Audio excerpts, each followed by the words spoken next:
தங்களை முதலமைச்சரா அறிவிக்க போறோம் அப்படின்னு போன் வந்ததா உண்மையை போட்டு உடைச்சிருக்காங்க திருமாவளவன். அதுதான் நான் சொல்றேன், அது வந்து 8ஆம் தேதி இரவு தான் அது மாதிரி ஒரு கருத்து வந்துச்சு, எங்கிட்ட சொன்னாங்க. அது நான் ஃபன்னியா எடுத்துக்கிட்டேன், அவ்வளவுதான். தாவேகாவுக்கு ஆதரவு தெரிவிக்க விசிக ஏன் இவ்வளவு காலம் தாழ்த்தியது அப்படின்னு உடனடியா போய் அவங்கள்ட்ட நாங்க உங்களோட சேர்ந்துக்கிறோம், எங்களுக்கு ஏதாவது கொடுங்க அப்படின்னு நாங்க கேட்கலையா. பல்வேறு கேள்விகளுக்கு விசிக தலைவர் திருமாவளவன் பதிலும் அளிச்சிருக்காங்க.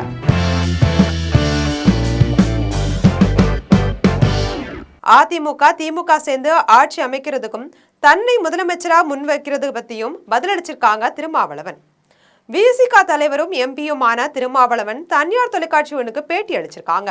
அதுல என்ன சொல்லியிருக்காங்கன்னா, தேர்தலுக்கு முன்பே நான் ஒரு நேரலையில பேசும்போது இந்த தேர்தல் முடிவுகள் தமிழக அரசியல வெகுவான மாற்றத்தை உருவாக்கும், புதிய அணி சேர்க்கை உருவாகும் அப்படின்ற கருத்தை பதிவு செஞ்சிருந்தேன். நான் ஏன் காட்டுமன்னார் கோயில போட்டியிட போறேன் அப்படிங்கறத பத்தி எங்க இயக்க தோழர்களுக்கு விளக்கம் சொல்லும்போது இந்த காரணத்தால் நான் சட்டமன்றத்துல இருக்க வேணும் அப்படின்னு விரும்புறேன் அப்படின்ற தகவலையும் சொல்லியிருந்தேன். தொங்கு சட்டசபை யூகிச்சிருந்தேன். அப்ப நான் என்ன யூகம் பண்ணேன்னா, விஜய் சிறுபான்மை சமூகத்தினரோட வாக்குகளை வெகுவாக பிரிப்பாங்க, குறிப்பா இஸ்லாமியர் கிறிஸ்தவர் வாக்குகளையும் பிரிப்பாங்க. அப்படி பிரிக்கிற போது திமுக கூட்டணியோட மொத்த எண்ணிக்கை, அதாவது வெற்றி பெறக்கூடிய இடங்களுடைய மொத்த எண்ணிக்கையில பெரிய சரிவும் ஏற்படலாம், ஆட்சி அமைப்பதற்கு போதிய இடங்கள் கிடைக்காம போகலாம் அப்படின்ற யூகம் எனக்குள்ள இருந்துச்சு. நான் அதை அப்ப வெளிப்படையா சொல்லல அப்படின்ற விவாதங்கள் எல்லாம் வெளியில நடந்துச்சு. தாவேகா ஆட்சி அமைப்பதற்காக மட்டும்தான் எங்களுடைய ஆதரவை நாங்கள் நல்கி இருக்கிறோம்.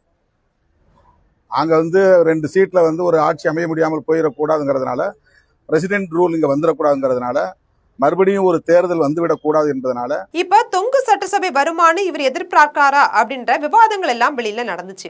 நான் முழுமையா மாறும் அப்படின்னு எதிர்பார்க்கல. திமுக கூட்டணியில முன்னணியில இருக்கும், ஆனா போதுமான எண்ணிக்கை இருக்காது அப்படின்னு தான் நினைச்சிருந்தேன். தாவேகா கூடுதல் இடங்களை பெற்று அவங்களுக்கு ஒரு 10ல 12 இடங்கள் குறைவா இருக்கிற சூழல் உருவாகுச்சு. இது எதிர்பாராத ஒண்ணுதான். ஆனா தொங்கு சட்டசபை உருவாகும் அப்படின்றத நான் ஏற்கனவே யூகிச்சிருந்தேன். இப்ப இந்த மாற்றம் அப்படிங்கிறது தமிழக அரசியல் களத்துல நெடுநாளைய போராட்டத்தையோ ஒரு விளைச்சல் தான். நான் அதை அப்படிதான் பாக்குறேன். ஏன்னா திமுக அதிமுகவுக்கு மாற்றா தமிழ்நாட்டுல பாமகவும் வந்துச்சு. அவங்க ஒரு மாற்று சக்தியா தங்களை முன்னிறுத்தினாங்க. அதுக்கு முன்பே இந்த அரசியல் நடந்திருக்கலாம். சமகாலத்துல மதிமுகவும் அப்படிதான் உருவாச்சு. திமுக அதிமுகவுக்கு மாற்றா மதிமுகவை முன்னிறுத்தினாங்க. அதுக்கப்புறம் விஜயகாந்த் திமுகவுக்கும் அதிமுகவுக்கும் மாற்றா தேமுதிகவை மிக தீவிரமா முன்னிறுத்தினாங்க. இந்த மாற்று அரசியல் அப்படின்றது தமிழ்நாட்டுல நீண்ட காலமா தொடர்ந்துட்டே தான் இருக்கு. தற்போதைய புதிய அரசியல் சூழல்ல தாவேகா தலைவர் தம்பி விஜய் உடனான எதிர்கால அரசியல் உறவு எப்படி இருக்கும்னு கேக்குறீங்க. ஓகே, நான் சொல்றேன். மக்கள் ஒரு மாற்றத்தை விரும்பியிருக்காங்க, ஒரு தீர்ப்பையும் கொடுத்திருக்காங்க. ஜனநாயகத்துல மக்கள் தீர்ப்பை தான் நம்ம மதிச்சாக்கணும். அரசியல் களம்ங்கிறது எப்பவுமே தேங்கி நிற்காது, அது நகர்ந்துட்டே தான் இருக்கும். தம்பி விஜய் அவங்களுடைய அரசியல் நகர்வுகளையும் அவங்க எடுக்க போற கொள்கை முடிவுகளையும் பொறுத்துதான் நம்முடைய எதிர்கால அரசியல் நிலைப்பாடுகளும் உறவுகளுமே அமையும். இப்போதைக்கு நாம அவசரப்பட்டு எந்த ஒரு முடிவையும் சொல்ல முடியாது அப்படின்னு தெரிவிச்சிருக்காங்க. அதுதான் நான் சொல்றேன், அது 8ஆம் தேதி இரவு தான் அது மாதிரி ஒரு கருத்து வந்துச்சு, எங்கிட்ட சொன்னாங்க. அது நான் ஃபன்னியா எடுத்துக்கிட்டேன், அவ்வளவுதான். தமிழ்நாட்டு அரசியல் சமூக நீதி மண் என்று சொன்னாலும், பெரியார் மண் என்று சொன்னாலும், இன்னும் சாதிய இறுக்கத்திலிருந்து விடுபடாத ஒரு மாநிலம். இங்கு அவ்வளவு இலகுவாக ஒரு தலித் முதலமைச்சராகிவிட முடியாது. அதெல்லாம் முற்றிலும் உணர்ந்தவன் நான். அதுக்கப்புறம் பேசிய திருமாவளவன், நம்ம என்ன முடிவெடுத்தாலும் சேர்ந்துதான் முடிவெடுப்போம். அந்த முடிவு எதுவாக இருந்தாலும் மரியாதை நிமித்தமாக இவ்வளவு நாள் பயணித்து வரக்கூடிய திமுக தலைவர்கிட்ட தெரிவிச்சுட்டு தான் வெளியே சொல்லணும் அப்படின்னு இடதுசாரிகள் கிட்ட நான் தெரிவிச்சிருந்தேன். எங்க கட்சி தேசிய கட்சியா இல்லாம இருக்கலாம், ஆனா எங்களுக்குன்னு ஒரு வடிவம் இருக்கு, எங்களுக்குன்னு ஒரு நடைமுறை இருக்கு. அந்த நடைமுறையை பின்பற்றி தான் நான் ஒரு முடிவு எடுக்க முடியும். நான் ஒன்னும் ஆட்டோகிராட் இல்ல.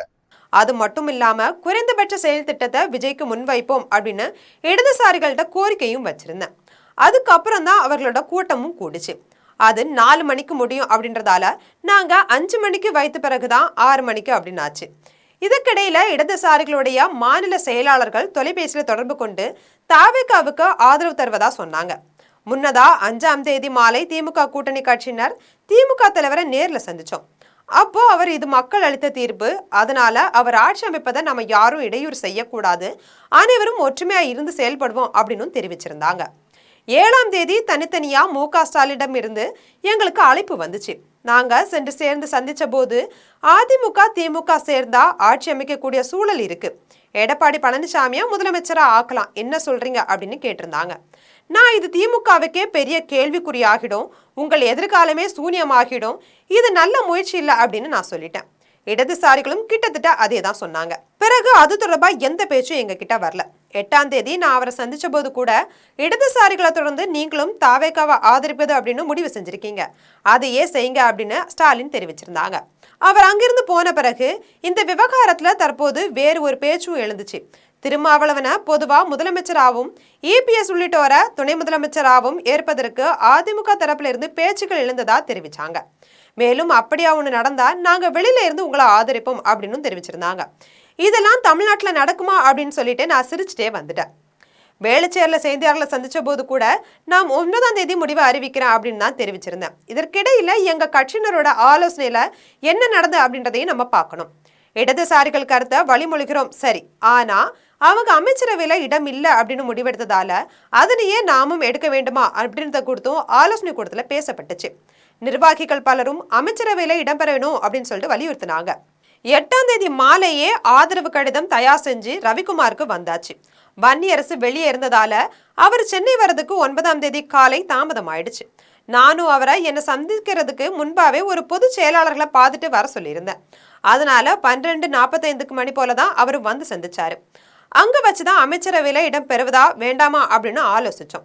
ஆதரவு தரதா இருந்தா அமைச்சரவையில இடம் பெறணும், அதையும் நீங்களே சொல்லணும் அப்படின்னு தெரிவிச்சிருந்தாங்க. தாவேக தரப்புல இருந்து இதனை விரும்புறாங்க அப்படின்னும் திருச்சி கிழக்குல போட்டியிடவும் விரும்புவதாகவும் அவங்க பேசினாங்க. பிறகு விஜய் கிட்ட என்னோட தொலைபேசியில தொடர்பு கொண்டு அழைப்பு விடுத்து நீங்கள் விரும்பியது போல இருக்கலாம் அப்படின்னு சொல்லியிருந்தாங்க.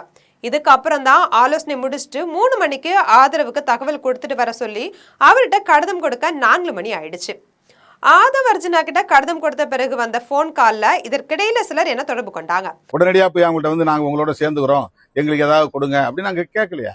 கடைசி நிமிஷம் வரலாம் அவங்க வந்து எங்களுடைய லெட்டர் வேணும் அப்படிங்கறது வந்து தொடர்பு கொண்டு கேட்டாங்க. ஆதவ் அர்ஜுன் கிட்ட கேட்டாரு. நான் சொன்னேன் 7ஆம் தேதி அவர் சந்திச்சுன்னு சொல்ல போனா 7ஆம் தேதி ஆதவ் அர்ஜுன இந்த விஷயங்களை பத்தி அவர் எங்கள்கிட்ட பேசணும்னு சொல்லி விரும்பினாரு. என்னன்னு சொல்லுங்க கேட்டேன். காங்கிரஸ் வந்து இந்த மாதிரி எங்களுக்கு சப்போர்ட் பண்றாங்க, இதுக்கு ஒரே காரணம் செக்யூலர் ஃப்ரண்ட் கவர்மெண்ட்டை நாங்கள் உருவாக்கணும், ஒரு செக்யூலர் கவர்மெண்ட்டை உருவாக்கணும் அப்படிங்கிறது எங்களுடைய ஆசை. அதனால நாங்கள் வந்து காங்கிரஸ் இடதுசாரிகள் உங்களை மாதிரி இருக்கிறவங்க இந்த கவர்மெண்ட்டை சப்போர்ட். ஆனா அதிகாரப்பூர்வமான தொடர்பு அப்படின்னு சொல்ல முடியாது. அவங்க 9ஆம் தேதி பிற்பகல் 2 மணிக்கு என்ன தொடர்பு கொண்ட போது எங்களை முதலமைச்சரா முன் வச்சு பேசினாங்க. ஆனா நான் எங்களோட முடிவை சொல்லிட்டேன். முதலமைச்சரா அல்லது துணை முதலமைச்சரா அப்படின்றதுல தாமதம் அப்படின்றது தவறான கருத்து. ஆனா ஆதவ் அர்ஜுனா கிட்ட கடிதம் கொடுத்துட்டு மாலை 4 மணிக்கு புறப்பட்டு செய்தியாளர்களை சந்திக்க அலுவலகம் வரணும் அப்படின்னு சொல்லியிருந்தாங்க. சுமார் 4:45 மணிக்கு எனக்கு ஒரு தரப்புல இருந்து முக்கியமான நபர் போன் செஞ்சு அனைத்தும் முடிஞ்சிடுச்சு, ஆதரவு கடிதம் கொடுத்திருந்தாலும் செய்தியாளர்களை சந்திக்காதீங்க, உங்களை முதலமைச்சரா அறிவிக்க போறோம் அப்படின்னு சொன்னாங்க. நான் வேண்டாம், நாங்க ஆதரவு கடிதம் கொடுத்துட்டோம், செய்தியாளர்களை சந்திக்கிறோம் அப்படின்னு சொல்லிட்டதா அவரு கூறியிருக்காரு. இது போன்ற அரசியல் செய்திகளை உடனுக்குடன் தெரிந்து கொள்ள ஜம் தொலைக்காட்சியுடன் எப்போதும் இணைப்பில் இருங்கள்.